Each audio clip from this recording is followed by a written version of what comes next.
നമസ്കാരം. ന്യൂസ് കേരള പ്രധാന വാർത്തകളുമായി CK നാസർ കാഞ്ഞങ്ങാട്. പാലക്കാട്ടെ എലപ്പുള്ളിയിൽ മദ്യനിർമ്മാണശാല വേണ്ടെന്ന് LDFിലെ പ്രധാന ഘടകകക്ഷിയായ CPI.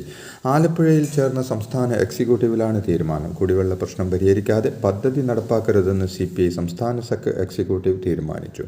നിലപാട് LDF നേതൃത്വത്തെ അറിയിക്കും. ഒയാസിസ് കമ്പനിക്ക് നൽകിയ അനുമതിയിൽ പിന്നോട്ടില്ലെന്ന് മുഖ്യമന്ത്രി പ്രഖ്യാപിക്കുമ്പോഴാണ് CPI വേണ്ട എന്ന നിലപാട് പറയുന്നത്.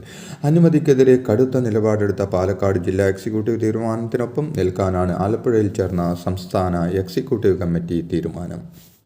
കേന്ദ്ര സർക്കാർ ലോക്സഭയിൽ അവതരിപ്പിച്ച വഖഫ് ബില്ലിന് സംയുക്ത പാർലമെന്ററി സമിതിയുടെ അംഗീകാരം. കഴിഞ്ഞ വർഷം ഓഗസ്റ്റിൽ പാർലമെന്റിൽ അവതരിപ്പിച്ച കരട് രേഖയിൽ 14 ഭേദഗതികൾ വരുത്തിയാണ് ബില്ലിന് JPC അംഗീകാരം നൽകിയത്.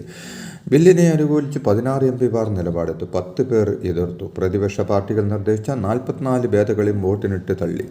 ചെയർമാൻ ചർച്ചയ്ക്ക് തയ്യാറാകാതെ അന്തിമ റിപ്പോർട്ട് തയ്യാറാക്കിയെന്ന് പ്രതിപക്ഷം കുറ്റപ്പെടുത്തി.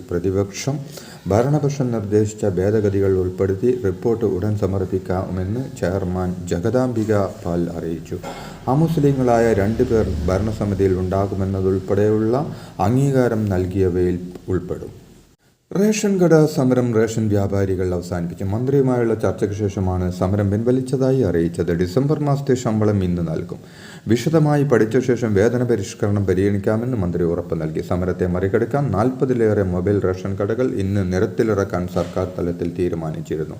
256 കടകൾ ഇന്നലെ രാവിലെ 8 മണി മുതൽ പ്രവർത്തിപ്പിച്ചതായി ഭക്ഷ്യവകുപ്പ് അറിയിച്ചു. വ്യാജ സൗന്ദര്യവർദ്ധക വസ്തുക്കളുടെ വിപണനത്തിനെതിരെ സംസ്ഥാന ഡ്രഗ്സ് കൺട്രോൾ വകുപ്പിന്റെ ഓപ്പറേഷൻ സൗന്ദര്യ 3ാം ഘട്ടം ഉടൻ ആരംഭിക്കുമെന്ന് ആരോഗ്യവകുപ്പ് മന്ത്രി വീണ ജോർജ് പറഞ്ഞു. ഓപ്പറേഷൻ സൗന്ദര്യയുടെ 1ഉം 2ഉം ഘട്ടങ്ങളിൽ നടത്തിയ പരിശോധനകളിൽ സൗന്ദര്യവർദ്ധക വസ്തുക്കളിൽ ശരീരത്തിന് ഹാനികരമാവുന്ന അളവിൽ രാസവസ്തു ചേർത്തിട്ടുണ്ടെന്ന് കണ്ടെത്തിയതിനെ തുടർന്നാണ് നടപടി. വയനാട് പഞ്ചാരക്കൊല്ലിയിൽ നരഭോജി കടുവയുടെ പോസ്റ്റ്മോർട്ടം നടപടികൾ പൂർത്തിയായി. ഇന്നലെ രാവിലെയാണ് കടുവയെ ചത്ത നിലയിൽ കണ്ടെത്തിയത്. രാധയെ കൊന്ന അതേ കടുവ തന്നെയാണിതെന്ന് വനം വകുപ്പ് സ്ഥിരീകരിച്ചു. കൊല്ലപ്പെട്ട രാധയുടെ വസ്ത്രം, കമ്മൽ, മുടി എന്നിവ കടുവയുടെ വയറ്റിൽ നിന്നും കണ്ടെത്തി. മരണകാരണം കടുവയുടെ കഴുത്തിലുണ്ടായ മുറിവാണെന്നാണ് പോസ്റ്റ്മോർട്ടത്തിലെ പ്രാഥമിക നിഗമനം.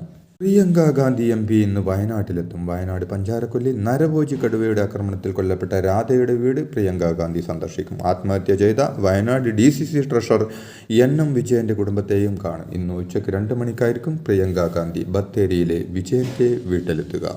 നെന്മാറ ഇരട്ടക്കൊലപാതക കേസിലെ പ്രതി ചെന്താമരയ്ക്കായി തിരച്ചിൽ നടത്തുന്ന 100-ലധികം നാട്ടുകാർ. പ്രതി ഈ പ്രദേശത്തുണ്ട് എന്ന സൂചനയെ തുടർന്നാണ് നാട്ടുകാരും അന്വേഷണ സംഘത്തോടൊപ്പം ചേർന്ന് നേരം പുലരുന്നതോടെ പ്രതിയെ പിടികൂടാനാവുമെന്ന പ്രതീക്ഷയിലാണ് പോലീസ്.